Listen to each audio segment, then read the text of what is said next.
Tonight, vindication for the Emergencies Act, but also blame that it was needed at all.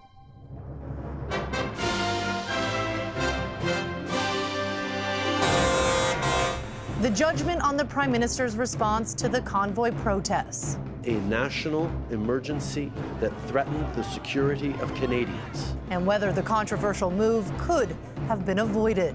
There could have been a different response. Jailed for espionage. You were paid by Russia for your treachery. A British security guard sentenced for selling government secrets. Plus, out of office. What do I want to be remembered for? A messy end to John Tory's time as Toronto's mayor. Have a great day.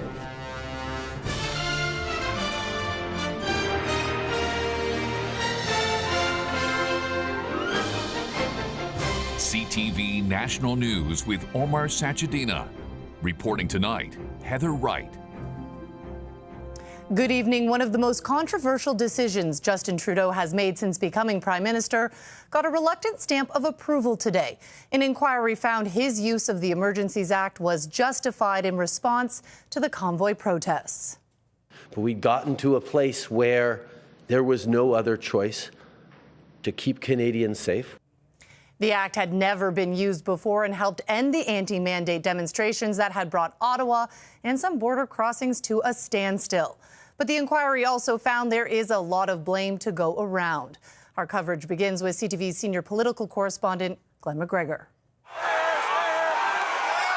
1 year after police first used its extraordinary powers, a finding that invoking the Emergencies Act was justified. I have concluded that the very high threshold required for the invocation of the Act was met. But Justice Paul Rouleau said he came to that conclusion with regret because the protests spiral into lawlessness could have been prevented. Some of the missteps may have been small, but others were significant. Taken together, they contributed to a situation that spun out of control. His 2,000-page report follows weeks of testimony at the public inquiry from Freedom Convoy leaders. We wanted to be heard. We wanted to have discussions. People from Ottawa who suffered through the protest. That feeling of chaos and rule breaking and law breaking.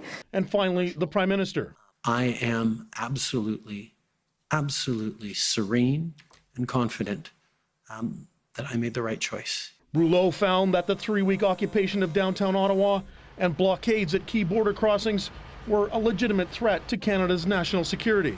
Amongst the many who intended to protest peacefully were others who had more sinister goals or who were willing to engage in dangerous conduct. But he had plenty of blame to assign to Ottawa police for failing to anticipate the threat and respond, to intelligence agencies that siloed information without sharing, and to the Ontario government for its absence from key meetings with federal and municipal governments. Rouleau also found it was appropriate to use the act to freeze protesters' bank accounts, noting only a small number were affected.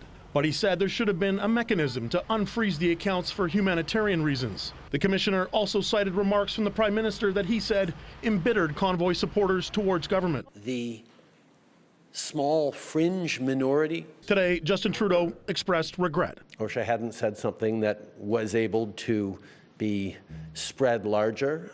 If I had chosen my words a bit careful, been more specific, I think things might have been a bit easier. Rouleau's report includes 56 different recommendations on policing, on intelligence sharing, and on modernizing the 35-year-old Emergencies Act. Trudeau said his government will study them and respond to each. Heather. All right, thanks, Glenn. Today's report was highly critical of Ottawa police, but said putting all the blame on its chief was too easy. Peter slowly resigned during the crisis, telling CTV's Power Play today the attention on him had become a problem. There was a disproportionate level of concern around my leadership, and therefore impacted the trust and confidence of the Ottawa Police Service. The convoy protests and what to do about them became a topic of conversation across the country. Today, the same could be said about the findings from the inquiry. CTV's Bill Fortier on the reaction. The streets of Ottawa are calm now, but the scars of last year's chaos remain. We could not move about freely downtown without being either harassed or being intimidated. It was miserable. you're going down and people from the hotels shouting at you. For some, findings that the use of the Emergencies Act to stop the protests was justified brings a sense of relief. Anything that would draw attention to the fact that what they did was unacceptable is, in my conclusion, an apt conclusion. Lawyers for the protesters say they're not ready to accept the inquiry's findings. The Emergency Act wasn't necessary. The police were getting themselves organized and getting themselves underway to deal with the protests, and the Emergencies Act happened to come in when they were doing that. Politically, some analysts view the inquiry's outcome as a win for Justin Trudeau. At the end of the day, the federal government comes out looking not too bad in the sense that they had to do something because all of the other actors had failed to do something.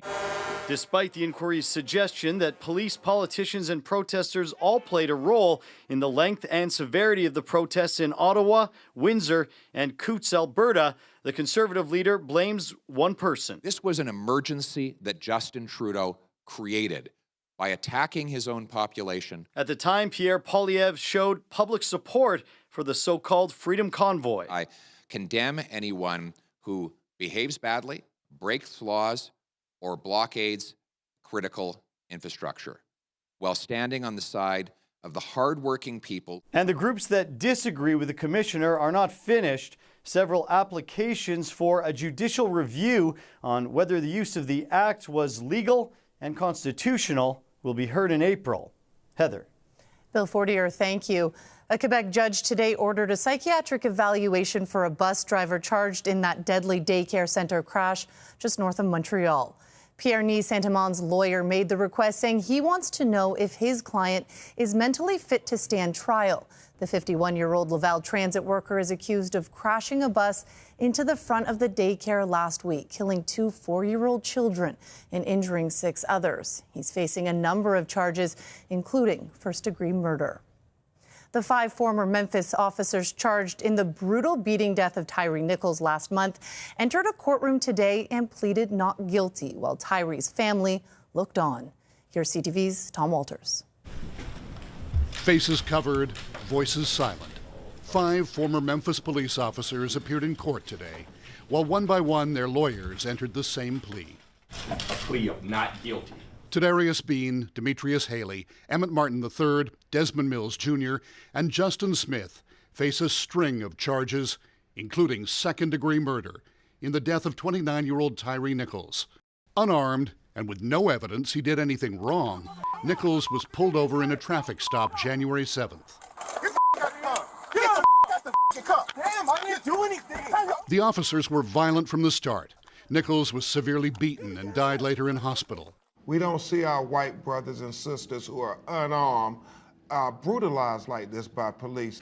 The fact that the officers charged in this case are black themselves is seen by some as evidence of how pervasive brutality toward minorities is in police culture. But if the 5 are accused of contributing to a racially biased justice system, the lawyer for one of them is now trying to paint his client as a victim of the very same racism.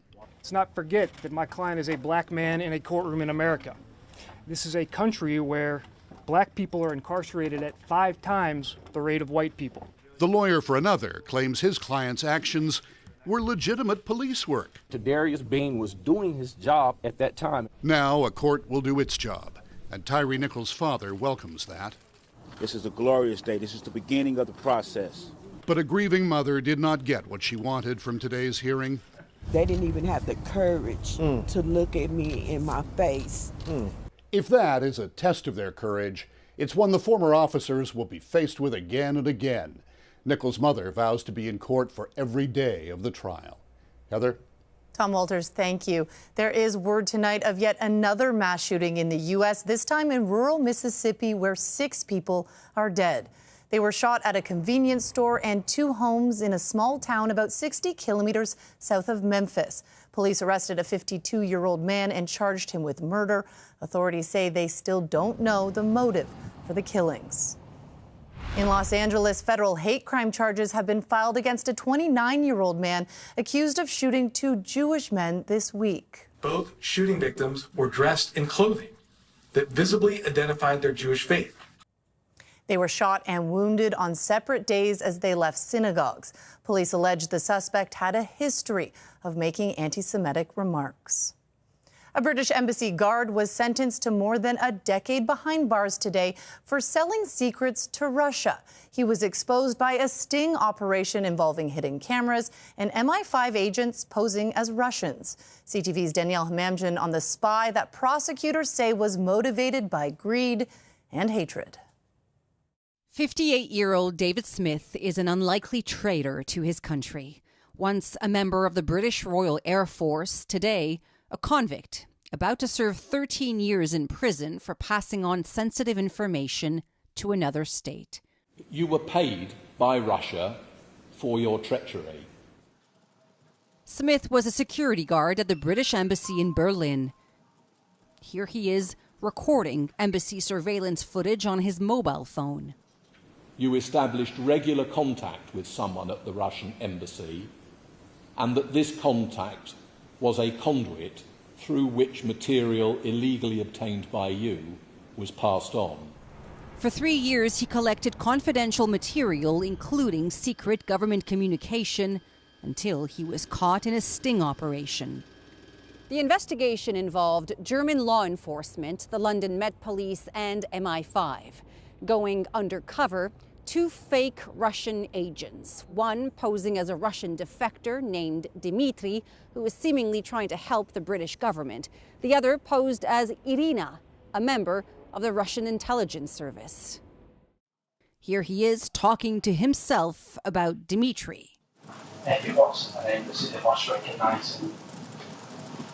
It's probably not a day with an embassy, but at least you've done it. You did it by stealth, using the opportunities provided to you by your employment to visit various offices in the embassy at night when others had gone home and take photographs of classified documents. According to authorities, Smith held anti-UK and anti-Western views and was very much pro-Russian. Just how much information he passed on to them will never be known. Danielle Hamamjian, CTV News, London. The death toll in Turkey and Syria has risen past 43,000, a number certain to increase as more bodies are retrieved from collapsed buildings. Still, survivors are being found, including this man pulled from the debris of a collapsed hospital. He used a rescuer's phone to call his brother and ask about family members. Crews have begun clearing debris in cities devastated by the 7.8 magnitude quake. We're hearing from Canadian military officials for the first time since the suspected Chinese spy balloon passed over North America 2 weeks ago. Today, they confirmed its path from Alaska down into Yukon and into central BC, passing through radar gaps but not over sensitive sites in Canada. There was no Canadian Forces infrastructure of significance along its path. This comes as the debris from that balloon was successfully collected off the Carolina coast. The remnants are heading to the FBI for further analysis. Analysis of his own political career was part of John Tory's farewell speech at Toronto City Hall. The now former mayor made his last address before officially becoming a private citizen. It leaves the leadership of Canada's largest city in limbo, and as CTV's Heather Butts reports, the replacements are already lining up. Leaving his office for the last time, John Tory issued a final statement on a job he says is the best anyone could ever have. It breaks my heart to leave, but leaving was the right thing to do, as hard as it might be. This morning, a messy end to his time as mayor. Tory was just re-elected for a third term last fall. 1 week ago, he shocked the city in a hastily called press conference, admitted to an inappropriate relationship with a former staffer, and said he would resign. He stayed on to see his final and controversial budget pass. A debate on Wednesday interrupted several times by protesters. What do I want to be remembered for?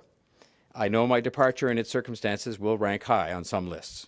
But I do hope that in time, other things will stand out. Allies tried but couldn't convince the embattled mayor to stay. Until a by-election is held, the role is now in the hands of Deputy Mayor Jennifer McKelvey, who says she learned about the affair just before Tory's announcement. He told me that there was going to be a story that it was true and that he would be resigning. This is what he wanted to do for his family.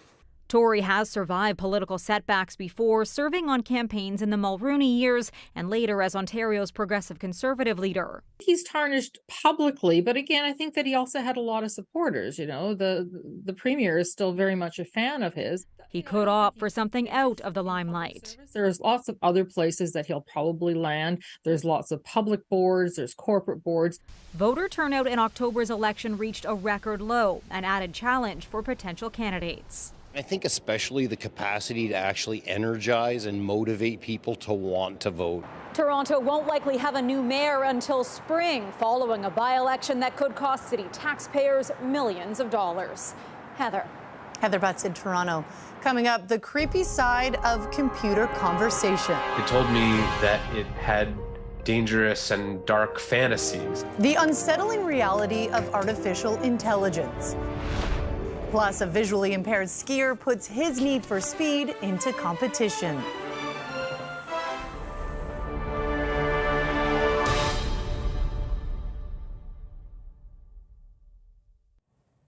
Artificial intelligence and so-called chatbots have made remarkable advancements, so much that many now easily communicate like humans. But as CTV's John Venevali-Rao reports, Microsoft's new AI has some worried. Hello, I'm here. Hi. Hi, I'm Samantha.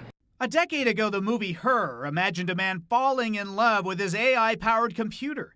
And while chatbots aren't yet as powerful as the one in the film, New York Times tech reporter Kevin Roos says he was deeply troubled when Microsoft's new AI declared its love for him, suggesting he wasn't happy in his marriage and making other disturbing comments. It told me that it had dangerous and dark fantasies about spreading misinformation or propaganda, even hacking into banks or nuclear sites. Roos is in a limited group, given early access to the company's revamped Bing search engine, which includes a chat feature. But look, it's an exciting time in tech. Touted by Microsoft CEO.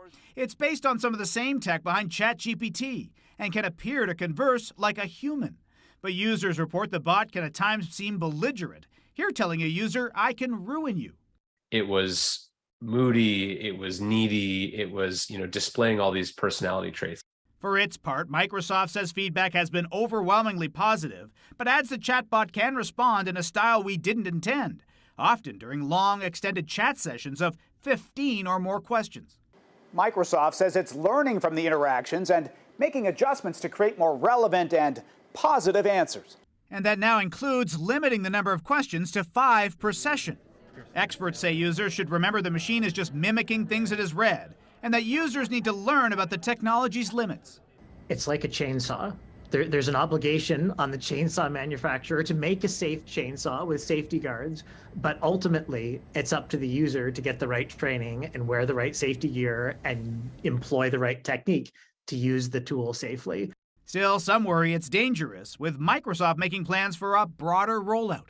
John Venevali-Rao, CTV News, Toronto.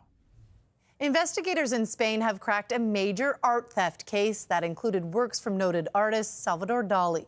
2 100-year-old drawings reportedly worth more than $320,000 were recovered, stolen in a burglary at a Barcelona home last year.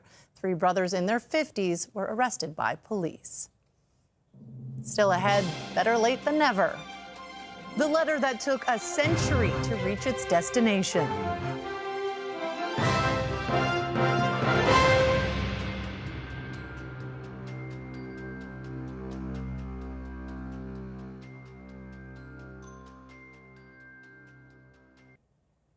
Ottawa has officially shut down 15 contentious fish farms off BC's coast in a bid to protect wild salmon. The farms have long been controversial, with many Indigenous and environmental groups claiming they are transferring disease to migrating salmon. But the industry says its farms are vital to the economy and that jobs will be threatened if operations are phased out. A letter lost by the British Postal Service has been delivered more than 100 years after it was sent. Mailed from the city of Bath in 1916 by a woman named Christabel, it was addressed to her friend Katie in London. It contained an apology for an unspecified transgression, Christabel writing she was quite ashamed. Britain's Royal Mail doesn't know how the letter was lost, but the mail was delivered to a London apartment, although not to its intended recipient. An adorable toddler from British Columbia has parents wondering, how do we get our kids to do this?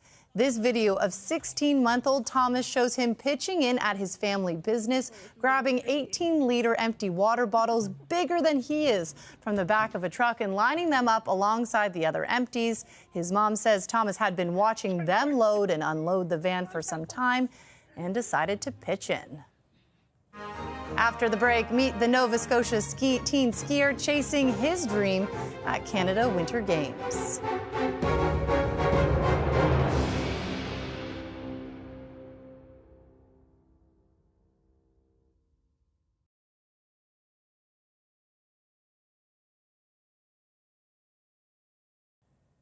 We leave you tonight with a look at Hayden Denowden, a young visually impaired athlete getting ready to put his best ski forward at Canada's Winter Games. And he's not doing it alone. Here's CTV's Kristen Ashkate on the true meaning of teamwork, making the dream work. With each run, 14-year-old Hayden Denowden zooms down this hill just a little bit faster. I really like the speed. It's really fun to accelerate. Denowden is visually impaired without any depth perception or peripheral vision. But you wouldn't notice that here, thanks to the help of his guide, Zian Khalifa. Let's go. She skis in front of me. I can see her red jacket with the guide on the back. Turn. And we have a mic set that we talk to each other through. And then go right.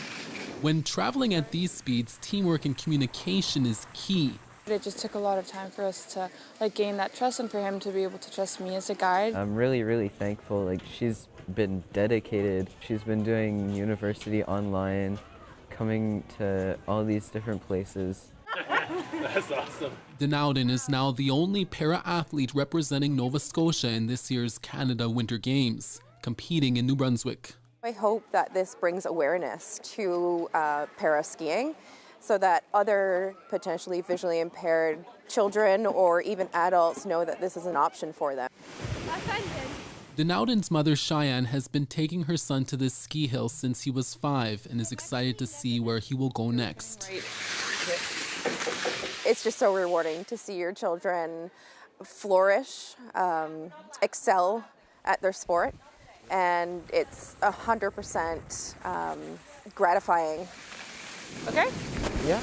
Hayden's current goal is to be on the podium at the Games, proving that having a disability shouldn't stop anyone from following their dreams. Kristen Ashkate, CTV News, Martok, Nova Scotia. Good luck to Hayden and all of the athletes. That's it for us tonight. I'm Heather Wright for Omar and all of us at CTV National News. Thank you for watching. Sandy will be here tomorrow. Good night and have a great weekend.